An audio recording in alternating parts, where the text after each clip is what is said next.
They say don't talk about the science. Keep it simple. But as you heard, my background is in the sciences. That was something that I really enjoyed learning about, and that was my profession. So I have to talk just a little bit about the science. Usually there's a few people in the audience that appreciate that. So if you don't, just tune out and save your energy for later. So how many of you have heard about redox signaling molecules? Already kind of, okay.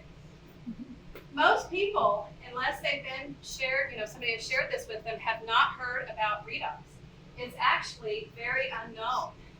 There's a lot of amazing science going on about it, but I want to tell you just a little bit about where it comes from, because it is considered native to your body, which means it exists inside your cells and in our bottle. Those are the only two places they can find redox, is in our products and in your bodies. So in your cell, your body has about 70 trillion cells, a lot of cells, and depending upon their function will depend upon their specialization.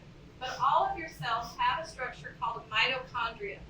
You guys recognize that word at all? Okay. It's the battery pack of the cell. It's where your body takes, there's this thing called the Krebs cycle. Tortured me in school 3 times. I hated learning about this. But the minute I heard the explanation of ASEA and the description from the Krebs cycle, the light bulb went on for me. Bless you. So the Krebs cycle is where your body takes the food that you eat into the mitochondria and produces energy for the cells. Okay? When I went to school, I was taught that the byproduct of this energy production was a waste product. Okay? That's what all the textbooks will say before 1998. Bless you. In 1998, there was a Nobel Prize awarded for the discovery of redox signaling molecules. Those waste products, as we were taught, were actually very powerful messengers. They're the way your body communicates inside of itself. Cells have 4 main functions: protect, detect, repair, or replace. So if there's a problem, cells detect that problem, they send out for help.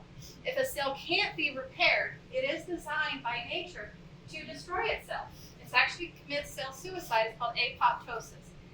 If you don't have the messengers in the body doesn't know to do these things. So the analogy I like to use is one of a cell phone. Most of us nowadays have a cell phone. Not everybody has a home line anymore.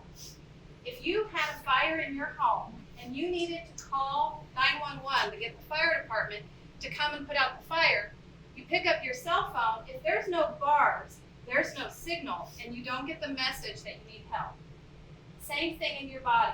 If you need help in an area, if something's going wrong or you need to repair, your cells have to communicate and send a message to the other areas that actually do that job. So when you take something like ASEA, you're amplifying the bars on your cell phone. You're amplifying your ability to communicate at a cellular level. So if we produce these in every mitochondria in our body, why on earth would we need to supplement?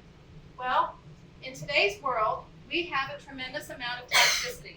We have a larger toxic burden than our great-great-grandparents by quite a bit.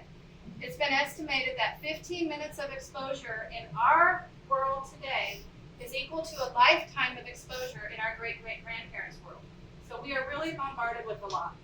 Diseases and illnesses can also kind of deplete your redox supplies.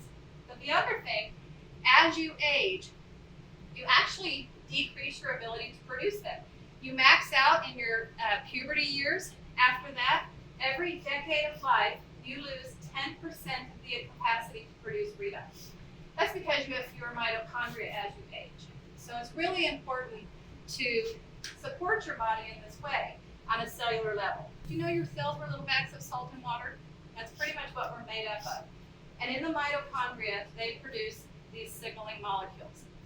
Our labs take salt and water, and they take 3.5 days in a lab and over 30 patented layered processes to produce redox signaling molecules, something that in our cells happens in nanoseconds.